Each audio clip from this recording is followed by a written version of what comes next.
자, 새벽을 깨우는 여러분들뿐만 아니라 이 새해 새벽뿐만 아니라 이 시간을 지나 다른 시간, 다른 공간에서 이 은혜를 나누어야 될 모든 하늘나라 영가족들에게 하나님께서 이 말씀을 주신 것은 우리에게는 은혜요, 축복이요, 은총이 될 줄로 믿습니다. 여러분, 의도적으로 제가 이 말씀을 편집한 것이 아니라고 말씀드렸죠. 그저 성서 유니온에서 출간하는 이 매일 성경의 읽기, 이 진도가 마치 우리 교회를 위함인 것이고, 그리고 특별히 이 약하고 부족한 종을 위한 것이고, 이 자리는 우리를 위한 것이라고 저는 확신합니다. 그래서 이 신년에 2024년 새해 일주일 동안 가나안 새벽 기도회라고 명령한 것도 이 신명기 말씀에서 착안한 것이고, 그리고 우리가 새해를 맞이해서 말씀을 붙들자라고 하는 올 한 해 성경이 내 발의 등이요 내 길에 빛이 될 것을 우리가 선포하는 의미에서 새해 벽두부터 아침 9시부터 성경 통독을 시작하는데 시작을 시편으로 또한 하자라고 선포했습니다. 여러분, 말씀을 듣고 순종할 수 있는 상황이 있다면, 여러분 마음의 중심이 있다면, 여러분 거리낌 없이 달려가십시오.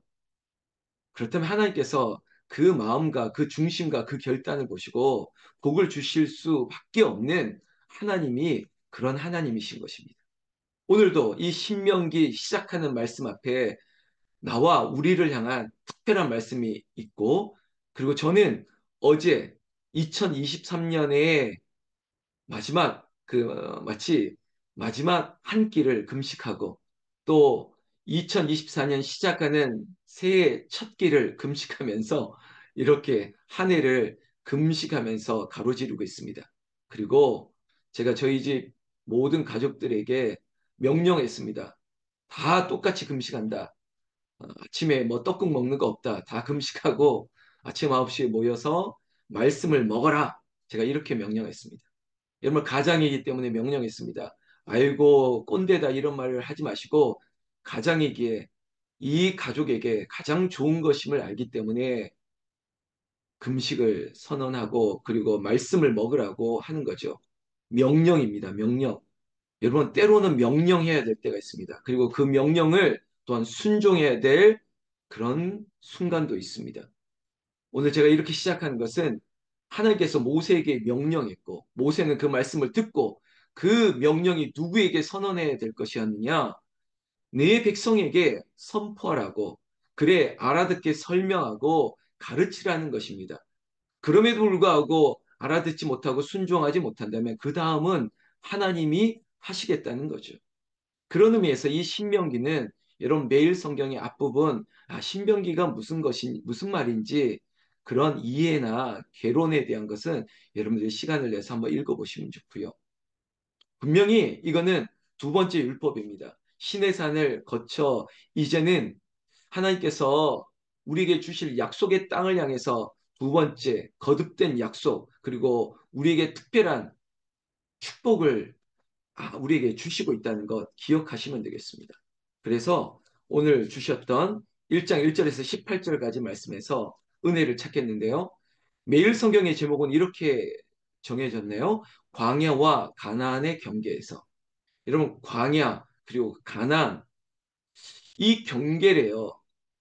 그런데 시간적으로 얘기를 드리면 광야와 이 가나안의 간격은 물리적으로는 성경 말씀으로 한다면 1장 2절 말씀 보십시오. 이렇게 말씀하고 있습니다. 열 하루길이었더라. 열 하루길이었대요. 여러분 그 당시도 열 하루 11일이면 갈 수 있는 이 광야와에서 이 가나안까지 그러니까 애굽을 나와서 가나안에 들어가기까지 애굽을 나온 직전부터 가나안에 들어가기 직전까지 이 물리적인 시간이 거리상 열 하루면 되는데 그런데 그런데 3절 말씀 보십시오. 마흔째 해 열한째 달 그 달 첫째 달에 이거는 회고하고 있는 거거든요. 그러니까 열 하루면 되는 이 거리를 40년이 소요됐다는 것입니다. 이 신명기의 큰 줄기입니다. 시간적인 흐름입니다. 40년의 광야, 출애굽 후 광야에서 그 적과 꿀이 흐르는 약속의 땅을 들어가기 전까지, 그러니까 오늘의 은혜는, 우리에게 주신 은혜는 바로 그 직전에 머물러 있다는 것입니다.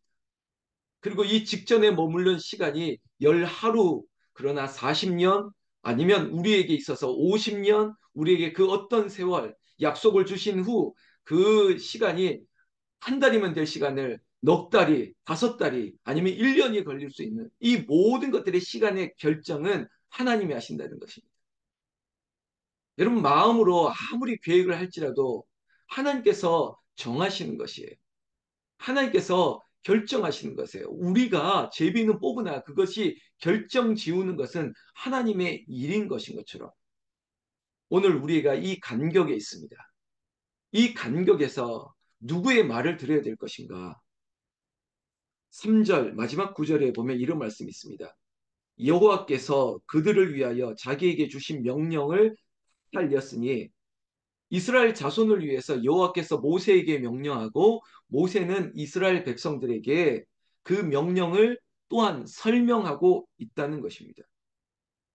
5절 말씀 보세요. 모세가 요단 저쪽 모압 땅에서 이 율법을 설명하기 시작하였더라. 이겁니다. 하나님께서 모세에게 율법을 주셨습니다. 그 율법은 누구를 위함이냐? 이스라엘 자손을 위함이다. 여러분, 교회를 향한 명령은 여러분, 담임 목사에게 주시는 거예요. 목사에게 말씀하시고, 그래, 김 목사야, 너는 내가 너에게 준 이 말씀을 내 교회에게, 내 성도에게, 내 백성에게 설명하라는 거예요. 그게 설교인 거예요. 말씀을 통해서 주신 율법을 설명해 주는 거예요. 5절 말씀이 그 말씀이죠. 그렇다면 도대체 뭘 설명하라는 것인가? 7절 말씀에 보면 이런 말씀이 있습니다. 6절, 7절 보면 후반절에 6절 너희가 이 산에서 거주한 지 오래니 방향을 돌려 행진하여 이러고 있습니다. 우리가 이곳에 오랫동안 자리를 잡고 있는데 그러나 여기가 아니라 방향을 돌리라는 것입니다. 물론 바닷길로 가면 빠르고 이쪽 길로 가면 빠른 것 같으나 그러나 하나님께서 명령합니다. 방향을 돌리라고 이쪽이라고 명하시는 것입니다. 우리는 여기에서 시간이 오래 걸렸는지 적게 걸렸는지 이 모든 것들은 나의 판단일 뿐입니다. 그러나 하나님께서 go, stop, 가고 멈추고 그리고 turn 이렇게 옮기는 모든 지시는 하나님이 하시는 거예요. 여러분 인위적으로 사람이 가라, 멈춰라, 아니야, 이쪽이다, 방향을 돌려 이런 거는 여러분 하나님이 하시는 거라고요. 그래서 분명히 하나님께서 여기에서 머문 지 오래니 가라는 거예요. 근데 여기에 사람의 생각은 여러 가지로 들어올 수 있거든요. 하나님 여기가 좋사오니 이렇게 말할 수도 있죠. 여기가 가축을 먹일 물도 풀도 많고 우리도 여기가 좋은 것 같은데요. 아니야 돌리라는 겁니다. 여러분 분명히 가나안까지 열 하루길이었다고 했는데 40년이 걸렸는데 여기에 대해서 사람은 하나님 너무하시네요 라고 말할 수 있지만 우리 하나님은 어떤 분이신가? 하나님께서는 이 40년의 시간 동안 하나님께서 이 가나안의 자격을 준비시킨 거예요. 이걸 어떻게 우리는 그저 시간에 우리의 인간의 시간의 속도 따라 열 하루 40년 비교하면서 아, 우리가 손해봤네라고 말할 수 없다는 거죠. 그 연장선에서 방향을 돌린 것은 하나님의 뜻인 거예요. 그 방향을 돌린 이유는 결국은 8절 말씀에 후반절만 보겠습니다. 너희 앞에 그 땅이 있으니 들어가서 그 땅을 차지할지니라. 여러분, 하나님께서 방향을 틀어 주셨고 그곳으로 명령하신 그 땅을 너희에게 줄 것이라는 겁니다. 너희에게 그 땅을 차지하게 할 것이니까 지금 방향을 돌리고 가라라고 명하시고 있다는 겁니다. 여러분, 여기까지 결정하고 여기까지 이끄는 동안 사랑하는 새벽을 깨우는 성도 여러분들, 모세의 짐이 얼마나 무겁겠습니까? 모세의 영적 눌림이 얼마나 컸겠습니까? 여러분 출애굽하는 그 과정까지도 얼마나 힘든지 모릅니다. 바로 영적 싸움을 했습니다. 그리고 이 백성들이 떠나지 않으려고 했습니다. 여러분, 바로도 마찬가지고 이스라엘 백성들도 떠나려고 하지 않았어요. 그러나 10가지 재앙들이 마지막 재앙을 보니까 떠나지 않을 수 없는 마치 마지막 코너까지 몬 거예요. 이 이상 도저히 버틸 수 없다는 것을 안 거예요. 두려운 거죠. 그러니까 떠난 거예요. 그러니까 이스라엘 사람들이나 애굽 사람이나 별반 다를 것 없습니다. 제가 이런 뭐 뼈 있는 농담 했지 않습니까? 그냥 빌라에 가면요, 맨션에 가면 아파트든 201호나 202호나 203호나 거기서 거기에요. 다 똑같아요. 숫자만 다를 뿐이지.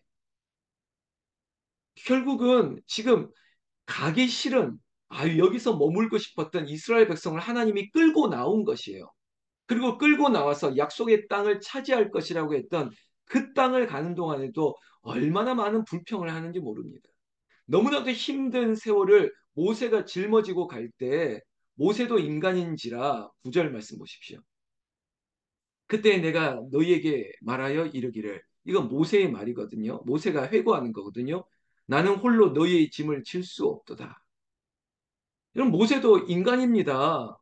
나 혼자 이 짐을 지기가 너무 힘들다는 것입니다.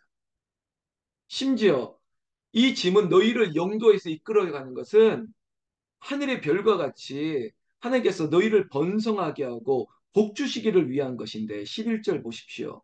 11절 마지막 구절에 한마디로 너희에게 복 주시기를 원하노라. 이 가나안의 이동은요, 복을 주시기 위한 것이라고요. 근데 이걸 그렇게 설명하고 이걸 가르치고 명령해도 여러분 나 혼자 짐을 질 수 없다라고 하는 것, 여러분 그 무게감을 아십니까? 이건 하나님의 계획과 뜻인데 그걸 따르지 않고 있다는 또 다른 암시죠. 12절 그런즉 나 홀로 어찌 능히 이런 거. 여러분 모세가 얼마나 힘들면 나 혼자 어찌 이 능히 어려운 일을, 괴로운 일을, 힘겨운 일과 너희의 다투는 일을 담당할 수 있으랴. 여러분 모세는 약속을 받았어요. 말씀을 받았어요. 모세 그냥 개인 입장에서는 힘들 게 없어요. 그러나 문제는 같이 가야 되기 때문에 이 불평하는 백성들, 이 거부하는 백성들까지 다 데려가야 되다 보니까 힘든 거죠. 근데 그 힘든 가운데 뭐가 있는지 아세요? 12절에 보면 그 중에 가장 힘든 게 너희의 다투는 일을 담당할 수 없느니라. 마치 부모 입장에서 자식들이 다투는 게 너무 싫은 거예요. 보기 싫은 거죠. 아니, 축복의 땅으로 인도하는데 싫다고 말하는 사람 이해는 하겠는데 혼자 싫으면 좋겠는데 좋다고 하는 사람과 다투는 거예요. 이런 일들이 지금 일어나고 있다는 거죠.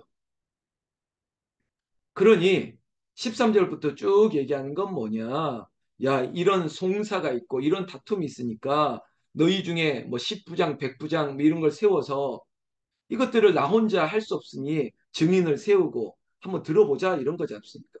그러나 결국에는 17절 말씀 재판은 하나님께 속한 것인즉 이겁니다. 아무리 다투고 아무리 뭐 지혜 있는 사람이 앞서서 설명하고 그리고 이것들을 정리한다 한들 결국은 모세의 믿음이고 이 자리에는 우리의 믿음이 돼야 되는데 재판은 하나님께 속해 있다고요.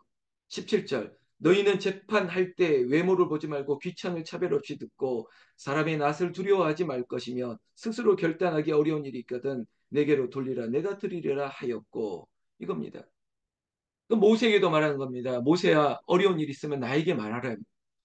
우리에게도 말합니다. 정말 내가 결정할 수 있는 없는 어려운 일이 있다면 나에게 말하라. 하나님께 아뢰라고요. 사람에게 쪼르르 달려가서 뭐라고 아유 장로님은 어떻게 생각해요? 권사님은 어떻게 생각해요? 이거 옳은 일이에요? 틀린 일이에요? 아니 어떻게 사람이 그게 옳고 틀린 것을 알 수 있습니까? 하나님의 말씀을 들어야죠. 모세의 말을 들어야죠. 목사의 말을 들어야죠. 18절 오늘 여기까지 보겠습니다. 내가 너희의 행할 모든 일을 그때 너희에게 다 명령하였느니라. 이 말씀 뭔지 아십니까? 이미 너희에게 보여줬다. 이미 말씀을 너희에게 선포했다. 내가 모세에게 시내산에서 언약을 했던 것처럼 너희에게도 또 다시 말씀하고 있다. 하나님은 약속의 하나님이야. 내가 너희에게 명령을 율법을 주었잖니. 신명기 두 번째 율법 그리고 거듭거듭 내가 명하지 않았느냐?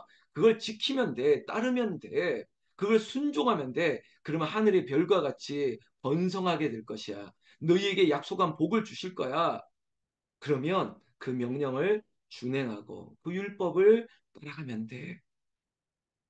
하나님께서 아직도 여전히 이 광야와 가데스 사이에서 우리가 이 중간 지대에 있다고 생각하는 이 막다른 이 자리에서 아주 쉽습니다. 순종하면 되는 거예요. 그저 가면 되는 거예요. 그러면 하나님께서 약속의 은혜와 축복을 하나님께서 번성의 복을 예비하고 있다니까요. 지금 하나님께서 우리에게 가나안을 다시 한번 얘기하고 그리고 내일 또 얘기합니다. 그리고 한 주간 동안 이 말씀을 왜 우리에게 주셨는지 그리고 왜 나에게 주셨는지 우리 교회에 왜 이 말씀이 딱 주어졌는지 하나님이 아시고 또 말씀을 듣고 순종하는 여러분들에게도 하나님이 깨닫고 그리고 복을 주실 줄로 믿습니다. 여러분 지금 아직까지 기록 녹화 중이니까 말씀드리겠습니다. 여러분 오늘 하루 중에 한 끼 이상 금식해 보십시오. 하나님이 기뻐하실 겁니다. 왜? 결심이 필요한 순간들이 있기 때문에 제가 요즘 보는 책인데 결심이 필요한 순간들 여러분 무엇인가 결단해야 됩니다. 때로는 금식하면서 내 안에 있는 욕구를 제어할 수 있는 수단이 금식이기 때문에 저는 권면하고 있습니다. 그리고 오늘 아침 잠시 후 9시부터 시편 150편을 하루에 새해 첫날 150편의 하나님의 말씀을 읽게 될 겁니다. 이 귀한 자리에 오실 분 있습니까? 오십시오. 일단 저희 가족 4명이 있습니다. 그리고 목사님과 전도사님이 올 겁니다. 그리고 또 누가 올 겁니다. 모여서 그 자리에서 이 시편 150편을 묵상하고 하루를 시작하면 좋겠고요. 그리고 저는 아까 말씀드렸듯이 어제 저녁과 오늘 아침 이어서 금식 기도하고 있습니다. 그리고 여러분 토요일까지 여러분 이 가나안의 새벽 기도가 이어지니까 사모하시고 이 시간 이곳이 아니라면 다른 시간에 다른 곳에서도 이 말씀을 함께 묵상해 주시기를 거듭거듭 신명기 말씀처럼 축원하고 또한 명령 함께 했습니다.